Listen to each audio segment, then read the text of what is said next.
अगर कोई बच्चा है या नौजवान है वो लिखना चाहे तो वो क्या करे, कोई टिप्स दे दें उनको, कोई फार्मूले, कोई इस तरह के रहनुमा उसूल बता दें। बोलते तो सारे ही, असल में है काम का बोलना। अगर आप काम का नहीं बोलेंगे तो आपको रिपीटेडली कोई भी नहीं बुलाएगा, आपकी बात की तवज्जो से नहीं सुनेगा, वो समझेंगे कि हमें धोखा हो गया हमारे। तकरीर कभी भी मकसद नहीं होती, तकरीर जरिया होती है किसी बड़े मकसद तक पहुंचने का। आपने कहा 1 मिनट की वीडियो बनाए, 2 की, 3 की और 20 तक, लेकिन सवाल ये है कि जो सफ़े में लिखना है वो मालूमात कहाँ से आएंगी, जो बोलना है वो मालूमात कैसे लेंगे, वो कहाँ से लेंगे? मैं कहता हूँ कंटेंट अवेलेबल है, उस मवाद को नया कैसे बनाना है ये है आपका काम। जो पैगाम अगर आप देना चाहते हैं तो क्या उसके आखिर में कॉल टू एक्शन दी जा रही है कि नहीं? JTR media house. बिस्मिल्लाहिर्रहमानिर्रहीम। नाज़िम मैं हूं अनवर गाज़ी और आप देख रहे हैं JTR पॉडकास्ट। रोज़ाना किसी न किसी अहम मौजू पर गुफ्तगू होती है। आज जो आपके लिए मौजू है वो अहम मौजू नहीं है बल्कि ख़ास मौजू है, मेहमान भी ख़ास है। हमारे जो मेहमान हैं वो ट्रेनर है, मारूफ ट्रेनर है। सिर्फ खोखली बातें नहीं करते, सिर्फ ख्वाब नहीं दिखाते, बल्कि अमली तौर पर बताते हैं कि आपने कामयाब कैसे होना है, अपने फ़न में, अपने शोबे में आगे कैसे बढ़ना है। आज हम जो 2-3 मौजू पर गुफ्तगू करेंगे। एक मौजू ये होगा कि हमारी नई जनरेशन नौजवान बोलना अमली तौर पर कैसे सीख सकते हैं और इसी तरह लिखना कैसे सीख सकते हैं। और इस वक्त जो सबसे बड़ा इशू है वो है सोशल मीडिया का। सबके पास ये मोबाइल है, सोशल मीडिया सबके हाथ में है। इस्तेमाल तो सबको आता है लेकिन मुस्बत इस्तेमाल की बात है। जिन्होंने ये टेक्नोलॉजी बनाई है उसका मकसद ये था कि इनका मुस्बत इस्तेमाल किया जाए। तो आप इसका मुस्बत इस्तेमाल कैसे करें सर आपको बताएंगे। हमारे साथ मौजूद हैं कि मारूफ ट्रेनर, मारूफ लिखारी और इसी तरह मारूफ मुसन्निफ जनाब डॉक्टर मोहम्मद आरिफ सिद्दीकी साहब। अस्सलाम वालेकुम। वालेकुम अस्सलाम। कैसे हैं आप? अल्हम्दुलिल्लाह। डॉक्टर साहब गुज़श्ता हफ्ते हमने प्रोग्राम किया था, माशाल्लाह बहुत पसंद किया, लोगों ने सुना और फीडबैक अच्छा आया कि बोलने और लिखने के फ़न पर हमने गुफ्तगू की थी। जिस सवालात भी हमने किए थे कि ये क्या हर आदमी सीख सकता है या नहीं सीख सकता। आज हम आपसे ये पूछेंगे कि अगर कोई बच्चा है या नौजवान है वो लिखना चाहे तो वो क्या करे, कोई टिप्स दे दें उनको, कोई फार्मूले, कोई इस तरह के रहनुमा उसूल बता दें। यानी वो यंगस्टर्स जो इस वक्त प्रोफेशनल लाइफ के करीब हैं या तालीम के आखिरी मराहल में हैं और अगर वो करना चाहें तो वो क्या करें? राइट। अच्छा, हमने अभी तारफ़ में भी कहा कि बोलना सीखें। बोलते तो सारे ही हैं, असल में है काम का बोलना। काम का बोलना। एक मोटिवेशनल स्पीकर हमारे दोस्त हैं, एक दफ़ा मुझे कह रहे थे कि डॉक्टर साहब हम बड़े खुशकिस्मत आदमी हैं, हमें बोलने के पैसे मिलते हैं। मैंने कहा कतन नहीं, मुझे तो नहीं बोलने के पैसे मिलते। तो कहता और किस चीज़ के मिलते हैं? मैंने कहा काम का बोलने के। अगर आप काम का नहीं बोलेंगे तो आपको रिपीटेडली कोई भी नहीं बुलाएगा, आपकी बात की तवज्जो से नहीं सुनेगा, वो समझेंगे कि हमें धोखा हो गया हमारे साथ। तो पहली बात तो ये कि जो बोलना है वो काम का बोलना है। अच्छा, आप बोलने के लिए जाते हैं तो क्या आपको उस मकसद का पहले से ज़हन में है, इल्म के क्या है, पर्पज़ क्या है? देखें, तकरीर कभी भी मकसद नहीं होती, तकरीर जरिया होती है किसी बड़े मकसद तक पहुंचने का जी। तो आपको तकरीर करने का पैगाम पहुंचाने का, आइडिया पहुंचाने का। देखिए वो जो पैगाम भी पहुंचाना है, मकसद तो यह है ना कि इस पैगाम पर अमल किया जाए। तो पहली बात तो ये कि जो आप पैगाम देने के लिए जा रहे हैं, जो आप तकरीर करने के लिए जा रहे हैं, इसे तकरीर एक जरिया है। आप इसके जरिए वो मकसद क्या हासिल करना चाहते हैं, जो पैगाम अगर आप देना चाहते हैं तो क्या उसके आखिर में कॉल टू एक्शन दी जा रही है कि नहीं? आपने पैगाम दे दिया, अब उन्हें उठो और काम करो, उन्हें हरकत में लाया जा रहा है कि नहीं ला रहा। अगर मजमा है, आप बड़े अच्छे खतीब भी हैं, मगर मजमा उसके बाद तालियां बजाकर घर चला जाता है, वो अमल पर आमादा नहीं होता, तो इसका मतलब है आपने अपना पैगाम सही तरीके से डिलीवर नहीं किया। तो आप एक तो इस बात को समझिए कि असल मकसद तकरीर नहीं है, तकरीर उस मकसद तक पहुंचने का एक जरिया है। यह है नंबर 1। नंबर 2, जब तकरीर की प्रैक्टिस की हम बात करते हैं, अभी मोबाइल फ़ोन की बात कर रहे थे, तो आपको याद होगा कि जब हम लोग तकरीरें किया करते थे, सीखा करते थे, तो हमें कहा जाता था कि शीशे के आगे खड़े होकर अपनी तकरीर करनी है, फिर आपको पता चलेगा। हम करते थे, हमें बहुत फ़ायदा होता था। लेकिन शीशे के आगे तकरीर में कमी ये होती थी कि हम जब तकरीर कर रहे होते थे तो हमारा जोर तकरीर करने पर होता था, खुद को देखने पर नहीं होता था। ज़हन तकसीम होता था, फिर भी कुछ ना कुछ गलतियाँ पता लग जाती थी। फिर अगला स्टेप आया, हमें कहा गया कि आप अपनी आवाज़ को चेक करने के लिए टेप रिकॉर्डर होते हैं, उस वक्त कैसेट वाले जी। आप टेप रिकॉर्ड में अपनी आवाज़ या तकरीर रिकॉर्ड करें, फिर उसे सुने कि आपके लहजे में, अदायगी में, आवाज़ की टोन में, उतार चढ़ाव में क्या कमी है जिसे दूर किया जा सकता है। और हम लोगों ने किया, बिल्कुल किया, तो यहाँ बैठे हैं जी, और बहुत ज़्यादा फ़र्क मिला। और अब मज़े की बात है कि हमारे पास उससे भी लेटेस्ट गैजेट्स, उससे लेटेस्ट टेक्निक्स मौजूद हैं। मोबाइल की आप बात कर रहे हैं, आप अब मोबाइल में जब अपनी वीडियो रिकॉर्ड करते हैं ना सिर्फ ये कि वो आपकी बॉडी लैंग्वेज जी, आपके एक्सप्रेशन, आपकी आवाज़, उसकी टोन तमाम की तमाम रिकॉर्ड हो जाती है। अब आप उसे सुनते हैं, जहाँ पर लगा कि गलती है आप उसे पास कर सकते हैं, रोक सकते हैं, वापस जा सकते हैं, दोबारा सुन सकते हैं, जी। गलती को दूर करने की बात कर सकते हैं। ये हो गया। मोबाइल में ऑप्शन है स्पीड को स्लो करने का भी और तेज़ करने का भी। मेरी तरह का आदमी तेज़ बोलता है और वो ये जानना चाहे कि अगर मैं स्लो बोलूँ तो आवाज़ कैसी हो सकती है, वो अपनी रूटीन में रिकॉर्डिंग करवा के उसे स्लो करके सुने, थोड़ा सा पास कर ले उसे, यानी कि 20% 25% स्पीड को स्लो कर ले, उसे पता लगेगा कि ज़्यादा इफेक्टिव क्या है मेरे लिए।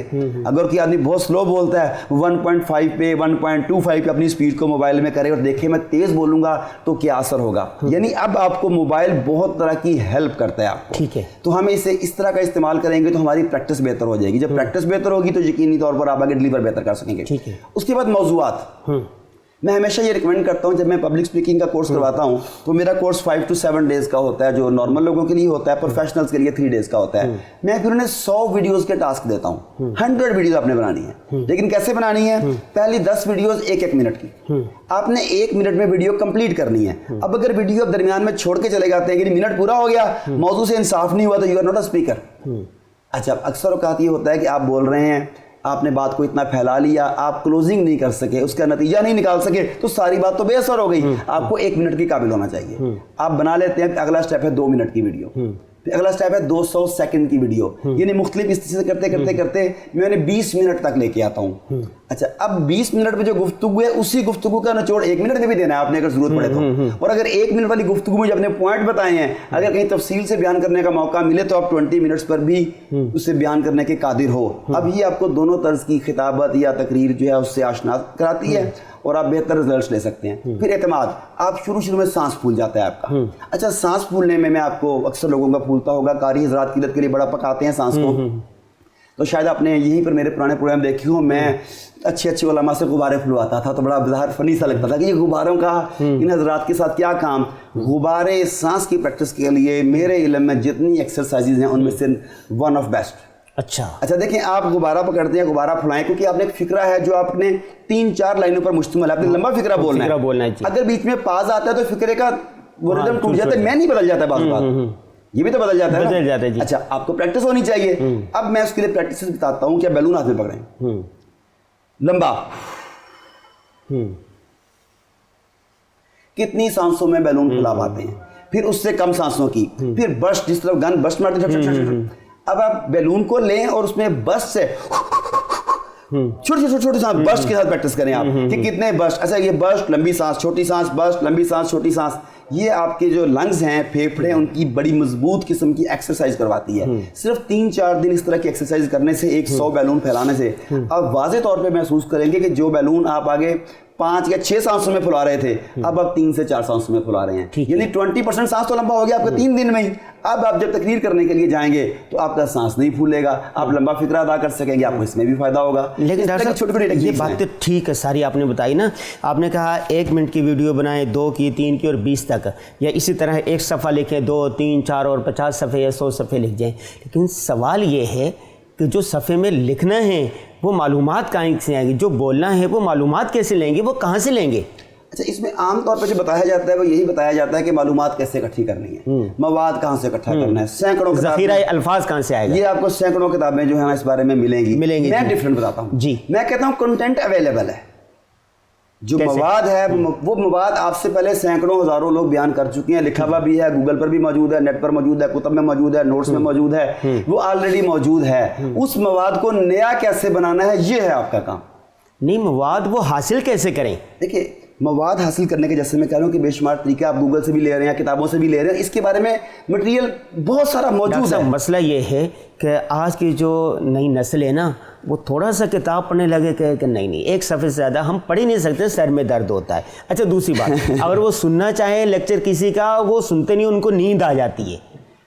अच्छा, गूगल पर तो आपने पढ़ना है ना, तो वो कहाँ से पढ़ेंगे? अच्छा, आपने सुनना है तो सुन के उसके नोटिस वगैरह तो लेने हैं ना, इशारात तो लिखने ना, वो भी नहीं करते। ये बड़ा मसला है कि वो बोलें तो बोलने के लिए मौजूद है उनके पास, अल्फाज नहीं है, ज़ख़ीरा नहीं है।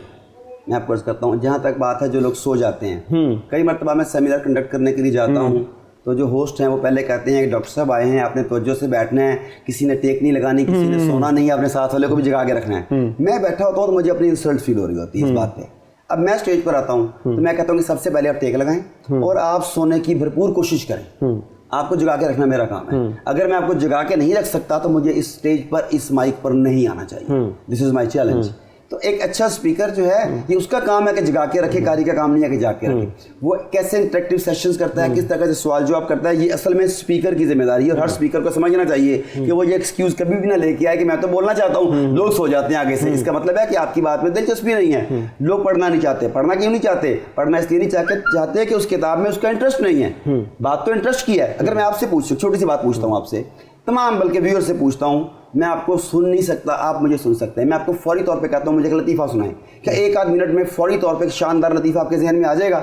जवाब है कि आ जाएगा। जिन्हें शायरी का शौक है मैं कहता हूँ शेर तो सुना दें, आपके जहन में शेर आ जाएगा। जवाब है कि आ जाएगा। ना आपने कभी लतीफ़ा याद किया, ना आपने कभी शेर याद किया, वो आपका टेस्ट था, आपकी दिलचस्पी थी, आपको सुना, आपने अच्छा लगा और वो खुद ब खुद माइंड में स्टोर हो गया। उसे याद करने की भी जरूरत नहीं है। मैंने कहा, आपने सुना दिया। ये मवाद याद करने की जरूरत क्यों पड़ती है? लतीफ़ा को नहीं याद करना पड़ता। वजह यह है इस मैटर ऑफ इंटरेस्ट। इंटरेस्ट आपकी मेमोरी पे गिलू का काम करता है। अगर आप किसी चीज़ में दिलचस्पी रखते हैं तो वो आपकी याददाश्त के साथ चीज़ें चिपक जाती हैं। अगर चीज़ें अनयूजुअल हैं, अगर चीज़ें ज़बरदस्त हैं, वो आपको कभी नहीं भूलती। गाजी साहब, आपका कभी एक्सीडेंट हुआ होगा? जी हुआ है। हुआ है? कितना अर्सा पुरानी बात है? ये 2003 में। 2003 में हुआ था। कहाँ चोट लगी थी? यहाँ पर टांग में, और अच्छे खासे हो गया। कहाँ पर हुआ था एक्सीडेंट? वो म्यांमार में। म्यांमार में हुआ था। किस चीज़ पर थे आप? गाड़ी थी, गाड़ी हादसा। आपकी शादी कब हुई थी? शादी 1 साल पहले 2002 में शादी हुई थी। कहाँ पर हुई थी? Buffer zone. किस जगह पे आपने प्रोग्राम किया था शादी का फंक्शन वगैरह? लिली लान याद है सारा। अच्छा, तो क्या साड़ी वगैरह पहनी थी? क्या पहना था आपने? मैंने साड़ी तो नहीं पहनी थी। क्या पहना था आपने? सूट होता है जैसे। किस कलर का था? वाइट था, ब्लैक। माशाल्लाह। ओके, अब आप सब ने गुफ्तगू सुनी होगी कि ये क्या बात करने लग गए। देखें, 2002 में एक बहुत अच्छी दिलचस्पी का, इंटरेस्ट का वाकया हुआ 2002 में। आज 20 साल के बाद भी आपको वो एग्जैक्ट जुजियात के साथ याद है। एक अनयूजुअल पेन, वो वाकया हुआ आज से 19 साल पहले। सफर तो आपने कई दफा किया। वो कब हुआ, किसके साथ हुआ, किस जगह पर हुआ, कहां पर चोट लगी, वो भी आपको याद है। इसका मतलब है कि प्रॉब्लम मेमोरी का नहीं है, आपको मेमोरी को इस्तेमाल करना नहीं आता। देखिए, आपके दिमाग में फाइलिंग सिस्टम है। जिस तरह के टेबल्स हैं, मुख्तलिफ तरह के इसमें ड्राज हैं। आपने रखा है कि इस ड्रा में बिल रखने हैं, इसमें अकाउंट्स की फाइलें रखनी है, इसमें नोट्स रखने हैं, इसमें आपने फाइलें बनाई हुई हैं। आपको चाहिए कि अपने दिमाग में भी एक फाइलिंग सिस्टम बनाएं। इसकी मेमोरी ट्रेनिंग होती है, आप लोगों को लेनी चाहिए कि मैंने कौन सी चीज दिमाग में कहाँ रखनी है, कहाँ स्टोर करनी है और इसे रिकॉल कैसे करना है। जब आपने ये चीजें सीख ली तो फिर जो आप सारे के सारे मामला बता रहे थे ये हल हो जाएंगे। नंबर 2 मैं कंप्लीट कर लूं। Number 2 note taking methods. आप लोग पढ़ रहे हैं, नोट्स ले रहे हैं, आपको नोट्स लेने नहीं आते। एक्चुअली एक पूरा चैप्टर 20-25 सफ़हात का चैप्टर एक पेज के ऊपर नोट्स की शक्ल में आ जाना चाहिए। तो दुनिया में नोट टेकिंग के 5 मेथड जो आमतौर पे पढ़ाए जाते हैं उनमें सबसे इंपॉर्टेंट है डॉक्टर कॉर्नेल मेथड। अच्छा, इनमें वो हाईलाइट मेथड भी है, चीज़ों को हाईलाइट करते जाएं। इसमें अंडरलाइन वाला मेथड भी है, इसमें पैराग्राफ वाला मेथड भी है। आप अगर नेट के ऊपर टाइप करें नोट टेकिंग मेथड्स तो आपको 5 मेथड सामने आ जाएंगे और वो ज़्यादा से ज़्यादा 1 घंटे में आपको समझ भी आ जाएंगे। फिर आप देखें कि आपके मिजाज, आपकी तबीयत को कौन सा सूट करता है। जैसे मुझे डॉक्टर कॉर्नेल मेथड अच्छा लगता है, आपको शायद वो अंडरलाइन वाला, शायद हाईलाइट वाला अच्छा लगता हो। आप उसके मुताबिक जब चीज़ों को सुनेंगे, उसके मुताबिक जब नोट्स बनाएंगे, उसके मुताबिक जब बुक्स को पढ़ेंगे तो उस पूरी की पूरी बुक को जब आप रिवाइज करना चाहेंगे तो आपको पूरी बुक नहीं पढ़नी पड़ेगी। आप वो चंद सफ़हात पढ़ेंगे जो अपने नोट्स बनाए हुए हैं तो पूरी बुक आपके ज़हन में ताज़ा हो जाएगी। तो हमें इन चीज़ों को सीखना है कि अपने वक्त को बेहतरीन तरीके से इस्तेमाल कैसे कर सकें। डॉक्टर साहब, इसमें एक सवाल ये आता है कि अक्सर तलबा तालिबात ये सवाल पूछती हैं कि बहुत सारी चीज़ें पढ़ ली, अंडरलाइन कर ली, सब कुछ कर लिया, लेकिन वो दिमाग में नहीं रहती, हाफजे में नहीं रहती, भूल जाता। हाफजा तो अल्लाह की तरफ से नहीं, किसी का ज़्यादा होता है, किसी का कम होता है, किसी का ऐसा है या नहीं है। बस औक़ात एक सफ़ा मैं पढ़ता हूँ तो मुझे 4 मरतबा पढ़ने से याद होता, किसी को 1 दफ़ा, किसी को 100 मरतबा पढ़ने से भी याद नहीं होता। इस बारे में क्या है? इसमें कहा जाता है, आमतौर पर कहा जाता है, जिस तरह भी आपने कहा, लोग ये कहते हैं कि मेमोरी की 2 किस्में हैं, good memory and bad memory. अच्छा हाफजा और बुरा हाफजा। लेकिन हम कहते हैं ऐसा नहीं है। हम कहते हैं मेमोरी की 2 किस्में हैं, trend memory and untrained memory. आपने अपनी याददाश्त को तरबियत दी हुई है और एक आपने तरबियत नहीं दी हुई। आप हर चीज़ की ट्रेनिंग लेते हैं, आप यहाँ पे पढ़ाते हैं कि चीज़ों को पढ़ें, लेकिन याद कैसे किया जाए इसके भी तो की मेथड होंगे ना। आप 2 साल पढ़ाते हैं, बाद में कहते हैं कि एग्जामिनेशन है कि 3 घंटे में 2 साल का पढ़ा हुआ समअप करके आओ, तो एग्जामिनेशन स्किल्स भी सिखाने चाहिए। अगर आप 2 साल सिलेबस पढ़ा रहे हैं तो आपको एग्जामिनेशन स्किल्स भी सिखाने चाहिए कि इसे 2 साल को 3 घंटे में समअप कैसे करना है, वो एक अलग स्किल है। इसी तरह मेमोरी की जो आप बात कर रहे हैं ये एक स्किल है। इसी तरह अगर आप नोट्स की बात कर रहे थे, नोट्स एक स्किल है। नेट पे ब्राउजिंग की बात कर रहे थे कि मवाद कहाँ से लिया जाए, वो एक स्किल है। इसका खुलासा क्या हो सकता है हमारे नाज़रीन के लिए कि वो कैसे याद करें? हाफजा आप कह रहे हैं ना कि ये भी एक वो है। देखिए, जिस तरह मैंने आपको पूरी वर्कशॉप होती है, लेकिन जिस तरह मैंने आपको पूछा आपकी शादी के बारे में, आपकी चीज़ों के बारे में, लतीफ़े के बारे में पूछा, अब आप देख लें कि अनयूजुअल वाकया कोई भी हो वो आपको याद रहता है, खा वो पेन हो खा वो प्लेजर हो, आपको याद रहता है। इसी तरह खुशी की, इंजॉयमेंट की फीलिंग्स आपकी ज़्यादा देर तक याददाश्त का हिस्सा रहती हैं अगर आप पढ़ते हुए अपने मूड को ठीक रखते हैं। इसी तरह अगर आप स्पाइन की, बॉडी पोस्चर की बात करें तो हमने देखा हमारे अक्सर लोग झुक के ऐसे करके पढ़ रहे होते हैं, जबकि रिसर्च ये बताती है कि इरेक्ट स्पाइन है, बिल्कुल सीधी कमर जो है, ये आपकी याददाश्त को और चीज़ों को माइंड में स्टोर करने में ज़्यादा हेल्प करती है। ये बिल्कुल डिफरेंट चीज़ है। फिर देखें, हम याद करने की कोशिश करते हैं, याद करने की बोल के, बोल कर जी, ज़्यादा बोल के हम करते हैं ना याद। अब ज़रा आप देख लें, अगर आप उर्दू की बात करें तो आप लोग तो कराची में अहले ज़ुबान कहते हैं खुद को, आपको पता होना चाहिए अखबार पढ़ा नहीं जाता, अखबार देखा जाता है। आप डिक्शनरी खोल के देख लें, अखबार देखा जाता है, अखबार पढ़ा नहीं जाता।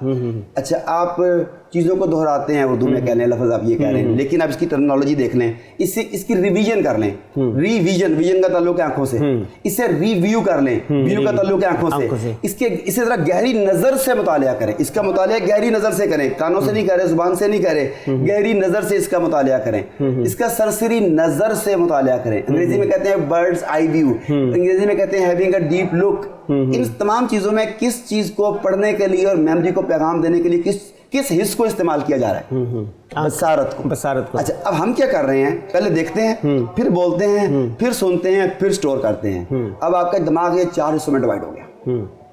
4 हिस्सों में जी। अच्छा, अगर आप अपनी मेमोरी की ट्रेनिंग करते हैं कि मैंने देखना स्टोर करना है, मैंने देखना स्टोर करना है, अब बताइए फोकस ज़्यादा बेहतर है कि नहीं? बेहतर है। एक और चीज़ देखिए कि आप कहेंगे नहीं दोहराना ज़रूरी होता है, ठीक है, साथी कहते हैं ठीक ही होगा। मैं आपसे एक मिसाल पूछता हूँ, आपको कई मरतबा ऐसे लोग मिले होंगे, देखते आपके ज़हन में आ गया कि मैं इसे जानता हूँ, हम कहीं मिले हुए हैं, तो आप कहते हैं कि यार मेरी मुलाकात हुई आपसे, नाम ज़हन में नहीं आ रहा आपका, क्या नाम है आपका, वो बता देते हैं। ऐसा हुआ? क्या कभी ऐसा भी हुआ कि आपने किसी से कहा अमजद क्या हाल है आपका, यार नाम ज़हन में आ रहा है, शक्ल ज़हन में नहीं आई? ऐसा तो कभी भी नहीं हुआ होगा कि आप किसी बंदे को मिलकर कहें कि तुम्हारा नाम ज़हन में आ गया, तुम्हारी शक्ल ज़हन में नहीं आ रही, ऐसा नहीं हुआ होगा। अच्छा, ऐसा इसलिए नहीं हुआ होगा कि जो चीज़ आंखों ने देखी है वो दिमाग में स्टोर हो गई है, क्योंकि इंसान जो तस्वीर की सूरत में इंसानी दिमाग इंफॉर्मेशन को प्रोसेस तस्वीरों की सूरत में करता है। जो चीज़ तस्वीर की सूरत में गई वो आपके दिमाग में स्टोर है। अगर आप उसे रिकॉल नहीं भी कर पा रहे, मौजूद उधर ही है, कोशिश करेंगी तो आ जाएगी। लेकिन आवाज़ों के साथ मामला ये है कि वो आवाज़ें उस तरह से स्टोर नहीं होती जैसे तस्वीरें स्टोर होती हैं। तो हम चीज़ों को याद करने की कोशिश करते हैं आवाज़ों में, अगर आप चीज़ों को याद करने की कोशिश करें तस्वीरों में तो आपका रिजल्ट डिफरेंट हो जाएगा। बहुत शुक्रिया। आखिरी सवाल आपसे ये होगा कि ये सोशल मीडिया का दौर हर एक के हाथ में है, इसका हमारी नई जनरेशन नौजवान इसका मुस्बत इस्तेमाल कैसे करें? देखिए, एक ही चीज़ को इस्तेमाल करने के डिफरेंट डायमेंशंस हो सकती हैं, अच्छी भी और बुरी भी, और फिर अच्छी की भी आगे कई किस्में हो सकती हैं जी। मिसाल के तौर पे हम एक ऐसा प्रोग्राम कर रहे हैं जिससे हज़ारों लाखों लोगों की ज़िंदगी बदल सकती है, और आप वो चीज़ें अभी इस काबिल नहीं हुए कि अपने अंदाज से कह सकें, तो क्या आप उन चीज़ों को लोगों तक पहुँचा सकते हैं जो आप के पहुँचा सकते हैं? आपके मोबाइल ने हज़ारों ऐसी सहूलियात दी जिनके लिए आपको शायद मिलियंस ऑफ रुपीज़ खर्च करना पड़ते। आपको रास्ता नहीं पता, आप रास्ता ले सकते हैं। आपने पैसे मंगवाने हैं, पैसे भेजने हैं घर पे, आप इसे इस्तेमाल कर लेते हैं। आपने अपने लेक्चर्स रिकॉर्ड करने हैं। आपको पता, मुझसे कई लोग पूछते हैं कि आरिफ साहब आपकी इतनी किताबें कैसे हैं? अब होता क्या है कि मैं भी आपसे गुफ्तगू कर रहा हूँ, रास्ते में की बात गुफ्तगू में निकली, तो मैंने अपने मोबाइल में नोट पैड खोलना है, मैंने उसके अंदर सिर्फ एक बुलेट लिख लेनी है जो आपसे बात की थी उसकी अलामत। उसके बाद मुहर्रम और रमज़ान मेरा बहुत ज़्यादा प्रोडक्टिव होता है, क्योंकि लोग मिलने कम आते हैं, मसरूफियात कम होती हैं। गुज़िश्ता कई साल से हर मुहर्रम में मेरी एक किताब आती है, हर रमज़ान में मेरी किताब आती है, तो लोग समझते हैं कि शायद इस एक महीने में आई है। उसके पीछे बड़ा सफ़र होता है, जो है ना पूरा एक साल। अच्छा, मेरा मोबाइल होता है साथ कि मैंने कोई चीज़ ब्राउजिंग कर रहा था, मुझे कोई चीज़ नजर आई, इस पर काम हो सकता है, उसे कॉपी किया, वहाँ पेस्ट कर दिया कि मैंने इसके बाद में काम करना है। आपसे की बात हुई, वो नोट लिख लिया, कुछ सफ़ा देखा, किताब देखी, आपने उसे उसकी तस्वीर बना ली। हम कैमरा किस लिए इस्तेमाल करते हैं? मैंने सेल्फी बनानी है, मैंने उसकी तस्वीर बनानी है, लेकिन आप इससे वो नायाब कुतुब जो बाजार से नहीं मिल सकती कि उन्हें स्कैन करके अपने मोबाइल में नहीं रख सकते। ऑडियो बुक्स आ गई हैं मोबाइल में आपके, अगर आप सफ़र कर रहे हैं तो आप अपने ट्रैवल टाइम को लर्निंग टाइम बना सकते हैं। वीडियो में तो यह ना कि आपकी तवज्जो बटेगी, उसमें आपकी ऑडियो बुक्स मौजूद हैं। आप ऑडियो बुक लगाएं, साथ अपने हैंड फ्री लगाएं और आप ड्राइव करें, खा बाइक चला रहे हैं, कुछ भी चला रहे हैं, आप सुन सकते हैं सोते हुए। आप सोते हुए अगर आप आपका दिमाग जो है ना ये सोते हुए भी काम कर रहा होता है। जी बिल्कुल। आपने ऑडियो बुक लगाई हुई, आप सुनते सुनते सो भी गए, तो सोते हुए भी जो आप सुन रहे हैं उसका 5-7% आपके दिमाग में रजिस्टर हो रहा है, आप फिर सुन रहे हैं। अच्छा, आप देखिए इसमें कि एक चीज आप रिमाइंडर लगाते हैं कि मैंने ये काम करना है, टाइम टेबल। आपका पर्सनल सेक्रेटरी खत्म हो गया, पर्सनल सेक्रेटरी गूगल असिस्टेंट, आप कहते हैं गूगल असिस्टेंट, वो कहता है how may I help you. अब उस टेक्नोलॉजी में इतना कुछ है कि उसने पूरे का पूरा ऑफिस एक मोबाइल में समो दिया। इवन अभी हमने इतना बड़ा स्टूडियो बनाया हुआ है, लेकिन वो जो लोग आप देखें कि स्टूडियो के बगैर काम कर रहे हैं, उनका पूरा स्टूडियो किसमें है? हाँ, मोबाइल। उनका पूरा स्टूडियो मोबाइल में है। आपने पूरा रिसर्च डिपार्टमेंट बिठाया हुआ है जिसके अंदर कई रिसर्चर्स हैं, पीसीज हैं, किताबें हैं, पूरी लाइब्रेरी आपके यहाँ पे, लेकिन जिसके पास ये सारा कुछ नहीं है उसका रिसर्च डिपार्टमेंट किधर है? उसके मोबाइल फोन में है। तो मोबाइल फोन इस वक्त एक ऐसा वो जादुई सी छड़ी बन चुकी है जो आपको कहते हैं कि मुझे ये दो, वो कहता है कि ये लो। अब इसके ऊपर है आपके ऊपर कि आप इसका इस्तेमाल कैसे करते हैं। ये वो कहता है क्या हुक्म है मेरे आका, अब आप हुक्म क्या देते हैं? अब हुक्म जो आपने देना है उसके मुताबिक काम करना है। शायद हमें हुक्म देना नहीं आ रहा। बहुत खूब डॉक्टर साहब, बहुत शुक्रिया। इतनी गर्मी भी है, नाज़रीन आप देख रहे होंगे गर्मी है, ऐसी नहीं चल रहा, और पाकिस्तान में ये मसला लोड शेडिंग का दिन ब दिन बढ़ता जा रहा है, महंगाई होती जा रही है और हालात बहुत ज़्यादा ख़राब हैं। लेकिन उसमें ऐसे लोगों की ज़रूरत है जो नौजवानों के लिए उम्मीद की किरण बने। तो डॉक्टर साहब नौजवानों के लिए, नई जनरेशन के लिए एक उम्मीद की किरण है। डॉक्टर साहब ने आज जो बहुत सारी गुफ्तगू की है, इसमें हर तबके के लिए कोई ना कोई रोशनी मौजूद है। आपने सुनना है, इसमें जो खैर की बात है, जो उम्मीद की बात है, आपने वो ज़रूर लेनी है, न सिर्फ लेनी है बल्कि उस पर अमल करना है। हमें दीजिए इजाज़त, दोबारा हाजिर होंगे नए मौजू और नए मेहमान के साथ। अस्सलामु अलैकुम व रहमतुल्लाहि व बरकातहू।